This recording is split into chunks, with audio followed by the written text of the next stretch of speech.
नमस्कार दोस्तों, स्वागत है आपका एक बार फिर से हमारे इस चैनल आर के डॉग पर। दोस्तों, अगर आप अपने जीवन में कुछ नया सीखने की चाह रखते हैं तो चैनल को सब्सक्राइब जरूर कर ले। समझदार और चुस्त भारतीय कुत्तों की इन 11 नस्लों को आपने देखा होगा, मगर इनका नाम नहीं जानते होंगे। जब भी वफादारी की बात आती है तब सबसे पहला दिमाग में कुत्तों का आता है। शायद ही कुत्तों से ज्यादा वफादार कोई हो। इंसान और डॉग्स की दोस्ती के भी कई उदाहरण हमने देखे हैं। ऐसे बहुत से लोग हैं जो हजारों लाखों खर्च कर कुत्तों की नई नई विदेशी नस्लें मंगवाते हैं और उन्हें बच्चों की तरह पालते हैं। लेकिन क्या आप जानते हैं कि भारतीय कुत्ते भी किसी तरह से कम नहीं। सूझबूझ से लेकर शारीरिक क्षमता में इनका कोई जवाब नहीं। आपने अपने आसपास बहुत से स्वदेशी कुत्तों को देखा होगा, लेकिन बहुत कम लोग इनके नाम और क्षमता के बारे में जानते हैं। तो चलिए आज आपको बताते हैं अपने देश के कुत्तों की नस्लों के बारे में। परिया प्रजाति के कुत्ते दुनिया के सबसे पुरानी नस्लों में से एक हैं। मोहनजोदड़ो में भी इनके अवशेष मिले हैं। माना जाता है कि ये नस्ल 4500 साल पुरानी है। इन्हें साउथ एशियन डॉग्स भी कहा जाता है। ये वही कुत्ते हैं जिन्हें आप आमतौर पर गांव देहात से लेकर शहरों की तंग गलियों तक में दौड़ता देखते हैं। इस नस्ल के कुत्तों को पालना काफी आसान है। पहली बात, ये कुत्ते यहाँ की जलवायु में इस तरह से ढल चुके हैं कि इनके बीमार पड़ने की गुंजाइश बहुत ही कम होती है। दूसरा, ये जल्दी थकते नहीं हैं। इनके खाने पर आपको ज्यादा खर्चा नहीं करना पड़ता। बिस्कुट से लेकर दूध, रोटी, ब्रेड कुछ भी खा लेते हैं। रखरखाव में ज्यादा खर्चा नहीं करना पड़ेगा आपको। एक तरफ जहां आप विदेशी नस्ल के कुत्तों पर 10,000 तक खर्च करते हैं, वहीं ये कुत्ते आपको बिल्कुल मुफ्त में मिल जाएंगे। कुत्तों की ये वही नस्ल है जिसके बारे में अभी हाल ही में देश के प्रधानमंत्री ने मन की बात प्रोग्राम में चर्चा की थी। तमिलनाडु के मदुरै का एक शहर है चिप्पीपराय। कुत्तों की इस नस्ल का नाम इसी शहर के नाम पर रखा गया है। ज्यादातर ये नस्ल तमिलनाडु में पाई जाती है। इसके साथ ही केरल के पेरियार झील के पास भी इस नस्ल के कुत्ते मिलेंगे आपको। ये पक्के शिकारी कुत्ते हैं जिन्हें लोग विशेष रूप से शिकार करने के लिए ही पालते हैं। तेज भागना और 10 फुट से ज्यादा लंबी छलांग लगाना इनकी सबसे बड़ी खूबी है। हल्के पीले, काले, लाल, भूरे, काले रंग के कोट और सिल्वर ग्रे रंग में पाए जाने वाले ये कुत्ते अन्य कुत्तों के मुकाबले ज्यादा समझदार होते हैं। कर्नाटक के बगलकोट इलाके के मुधोल में पाई जाने वाली कुत्तों की ये प्रजाति शिकार और रफ्तार के मामले में जर्मन शेपर्ड से दोगुनी तेज मानी जाती है। अमेरिका में इसे कैरावान हाउंड कहा जाता है। वहीं कर्नाटक के कई इलाकों में ये करवानी नाम से प्रचलित है।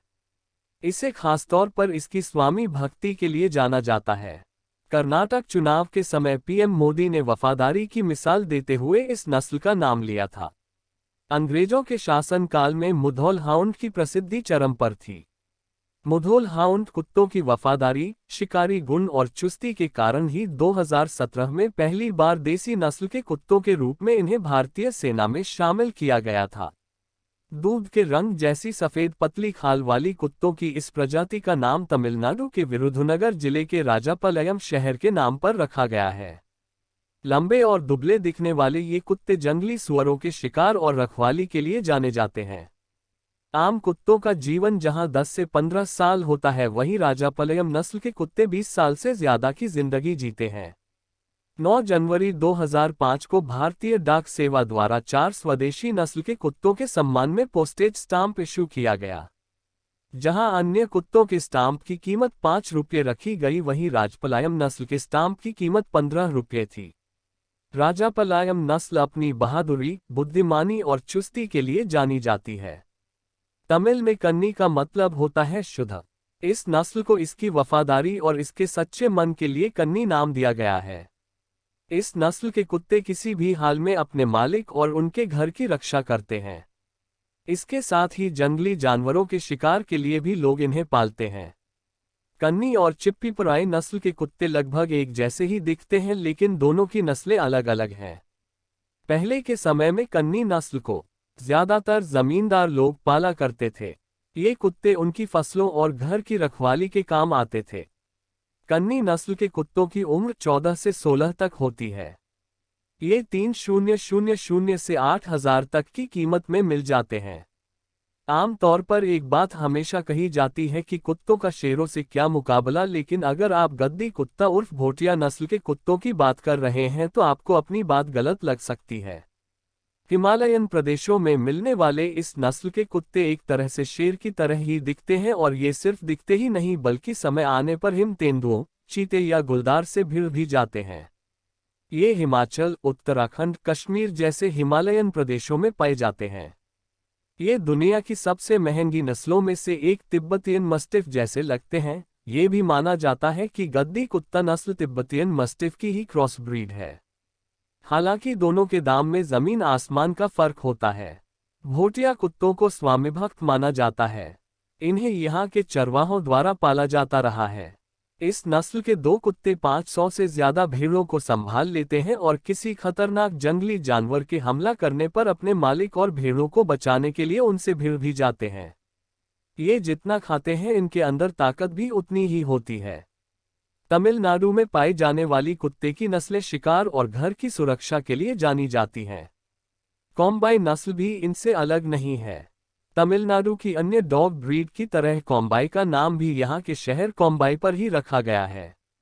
अगर आप चाहते हैं कि आपके घर के बाहर कोई ऐसा बैठा हो जो चुपचाप नजर रखे रहे और चुपके से घर में घुसने वाले की अच्छे से खबर ले, तो कोम्बाई इसके लिए सबसे अच्छा विकल्प है। इसी साल सीआरपीएफ ने कोम्बाई नस्ल के कुत्तों को भर्ती किया है।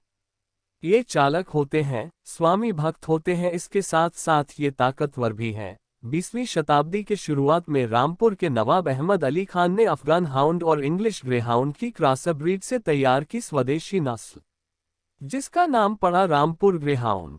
इसे शिकार करने के मकसद से तैयार किया गया था तथा यह अपने इस काम में माहिर निकले। रामपुर ग्रेहाउंड किसी एक मास्टर की बात मानने वाले कुत्ते होते हैं। ये आपको एक जगह सुस्त पड़े दिखाई देंगे, लेकिन समय पड़ने पर इनमें जबरदस्त फुर्ती दिखती है। जोनंगी नस्ल के कुत्ते खास तौर पर आंध्र प्रदेश में पाए जाते हैं। इसके अलावा ये कर्नाटक, पश्चिमी बंगाल तथा तमिलनाडु के कुछ हिस्सों में भी पाए जाते हैं। इनके बेहद छोटे और मुलायम बाल इन्हें अन्य कुत्तों से अलग बनाते हैं। जोनंगी खेतों तथा घरों की रखवाली के लिए जाने जाते हैं। ये किसी एक व्यक्ति या एक परिवार के ही वफादार होते हैं तथा उनकी ही बात मानते हैं। इन्हें खास तौर पर शिकार तथा चरवाही के लिए पाला जाता है। इनकी एक सबसे बड़ी खूब यह है कि ये गड्ढा खोदने में माहिर होते हैं। कहते आज से 300 BC सिकंदर अपने साथ एक कुत्ता लाया था। उसी कुत्ते की नस्ल अब यहाँ कुमाऊं मस्टिफ के नाम से जानी जाती है। एक तरह से ये पहाड़ों के रखवाले हैं। अपने मालिक के घर से लेकर उसके खेत तथा उनकी गाय, बकरी, भेड़ों जैसे पशुओं की रक्षा करते हैं ये कुत्ते। अब इनकी संख्या बहुत कम रह गई है। बताया जाता है कि भारत में कुमाऊं मस्टिफ नस्ल के मात्र 150 से 200 कुत्ते ही बचे हैं। बखरवाल नस्ल के कुत्ते उत्तरी पाकिस्तान तथा भारत के जम्मू कश्मीर और हिमाचल के हिस्सों के अलावा अफगानिस्तान में भी पाए जाते हैं। ये खास तौर पर बकवाल तथा गुर्जर जनजातियों द्वारा पाले जाते हैं। बताया जाता है कि बखरवाल नस्ल के कुत्ते तिब्बतियन मस्टिफ तथा परियाह नस्ल की क्रॉसब्रीडिंग से तैयार किए गए हैं। कुत्तों की ये नस्ल दक्षिणी एशिया की सबसे पुरानी नस्ल है जो गुर्जर प्रजाति के साथ सालों से रह रही है। बखरवाल नस्ल की भी 2 किस्में हैं, एक सामान्य बखरवाल तथा दूसरी लद्दाखी बखरवाल। लद्दाखी बखरवाल एक सांस में काफी देर तक भौंकने की क्षमता रखते हैं। तो ये थे हमारी स्वदेशी नस्ल के कुछ कुत्ते। अगर आप इनके बारे में और अधिक जानेंगे तो पाएंगे कि इनमें से कई नस्लें ऐसी हैं जो विदेशी कुत्तों के मुकाबले ज्यादा बेहतर हैं। दोस्तों, अगर आप ऐसे ही और वीडियो देखना चाहते हो तो हमारे वीडियो को लाइक कर दो जरूर कर ले, और अगर आपको ये वीडियो पसंद आया हो तो हमारे चैनल को सब्सक्राइब जरूर कर ले।